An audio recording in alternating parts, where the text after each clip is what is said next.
Assalamualaikum warahmatullahi wabarakatuh. Halo teman-teman, perkenalkan saya Rizky Rahmawati dengan NIM 3101420037. Saya dari Prodi Pendidikan Sejarah, Fakultas Ilmu Sosial, Universitas Negeri Semarang. Video pembelajaran ini saya buat sebagai pemenuhan tugas ujian tengah semester mata kuliah pengantar ilmu pendidikan yang diampu oleh dosen saya, yaitu Bapak Imam Sofwan SPD MPD. Saya akan menerangkan materi mengenai hakikat pendidikan dan unsur-unsur pendidikan. Selamat menikmati.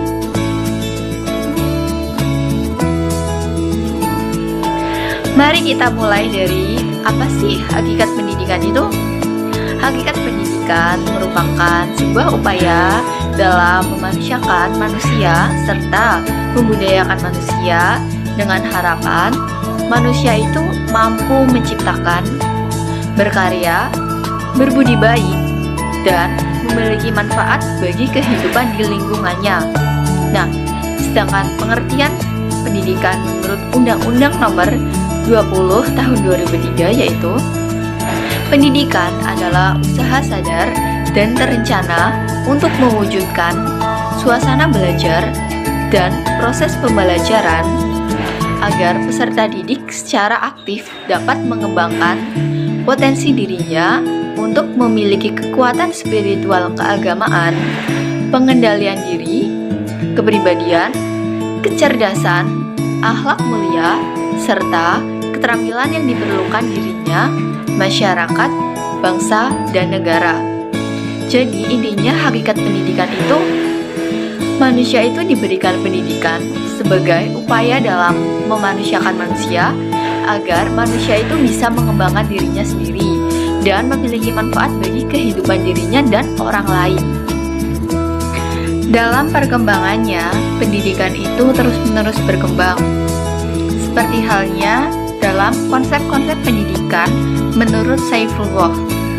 Jadi, ada 5 konsep pendidikan yang disampaikan oleh Saifullah, yaitu yang pertama, pendidikan adalah kegiatan memperoleh dan menyampaikan pengetahuan sehingga memungkinkan adanya transmisi kebudayaan dari generasi ke generasi berikutnya.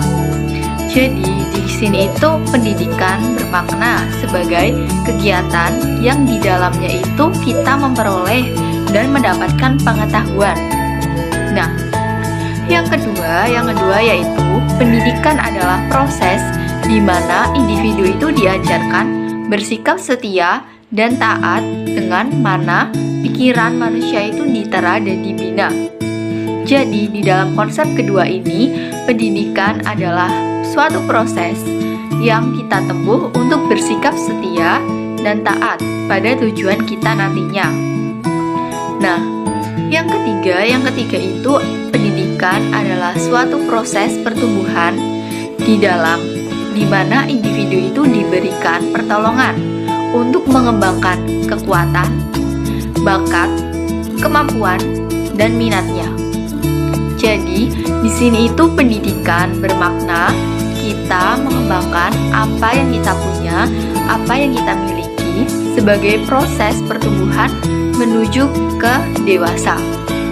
Nah, yang keempat itu adalah pendidikan adalah pembangunan kembali atau penyusunan kembali pengalaman sehingga memperkaya arti dari perbendaharaan pengalaman yang dapat meningkatkan kemampuan dalam menentukan arah tujuan pengalaman selanjutnya.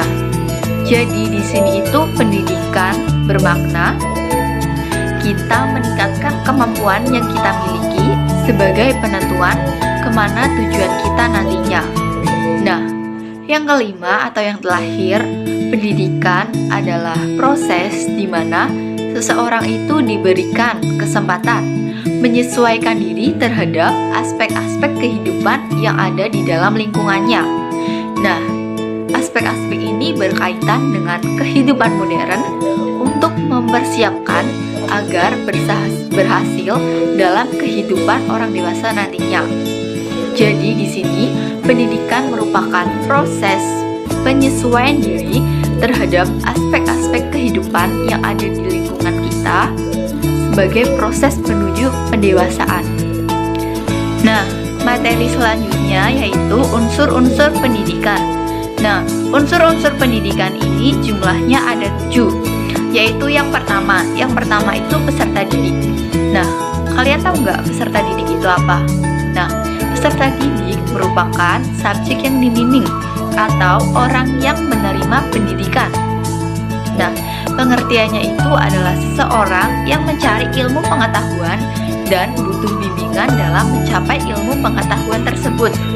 Peserta didik ini dapat berupa siswa dari jenjang SD, SMP, sampai SMA, dan juga orang-orang lain yang tengah menempuh pendidikan. Nah, yang kedua itu pendidik. Apa sih pendidik itu?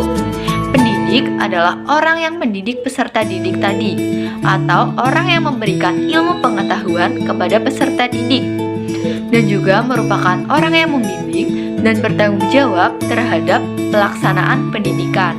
Nah, yang ketiga itu interaktif edukatif. Apa sih interaktif edukatif itu? Interaktif edukatif adalah sebuah interaksi atau komunikasi secara timbal balik antara peserta didik dengan pendidik. Nah, pembicaraannya itu terarah pada tujuan pendidikan. Nah, yang keempat itu adalah tujuan pendidikan. Nah, setiap hal itu pasti mempunyai tujuan, seperti halnya pendidikan. Jadi, tujuan pendidikan secara umum adalah tujuan dari keseluruhan jenis kegiatan selama berlangsungnya peristiwa-peristiwa pendidikan. Nah, yang kelima itu adalah materi pendidikan. Nah, materi pendidikan ini adalah subjek yang sangat penting di dalam pendidikan, karena materi pendidikan merupakan objek yang berperan sebagai sarana dalam mencapai tujuan pendidikan. Nah, materi pendidikan ini dibagi menjadi 2, yaitu yang pertama materi lokal dan yang kedua materi inti. Nah, apa sih materi lokal itu? Materi lokal adalah materi yang misinya itu mengembangkan kebinekaan dan kekayaan budaya yang sesuai dengan lingkungan. Nah, selanjutnya materi inti. Materi inti itu apa sih? Materi inti adalah materi yang bersifat nasional, yang misinya itu sebagai pengendalian dan persatuan bangsa. Nah, selanjutnya yang nomor 6.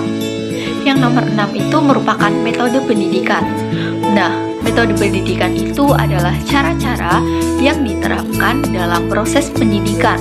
Nah, dalam memilih metode pendidikan ini harus memperhatikan beberapa unsur, yaitu yang pertama, tujuan pendidikan. Yang kedua, peserta didik. Yang ketiga adalah pendidik. Dan yang keempat adalah situasi dan kondisi lingkungan belajar. Nah, metode pendidikan ini sangat berperan penting terhadap pendidikan karena mempengaruhi bagaimana siswa dapat menyerap materi yang diberikan oleh pendidik. Nah, yang ketujuh atau yang terakhir adalah lingkungan pendidikan. Lingkungan pendidikan ini merupakan tempat pendidikan dilakukan. Nah, lingkungan ini dibagi menjadi 3, yaitu yang pertama keluarga, yang kedua sekolah, yang ketiga adalah lingkungan masyarakat. Nah, ketiga hal ini biasa disebut sebagai tripusat pendidikan. Nah, sekiranya itulah materi yang dapat saya sampaikan. Terima kasih. Mohon maaf bila ada salah-salah kata. Wassalamualaikum warahmatullahi wabarakatuh. Dadah.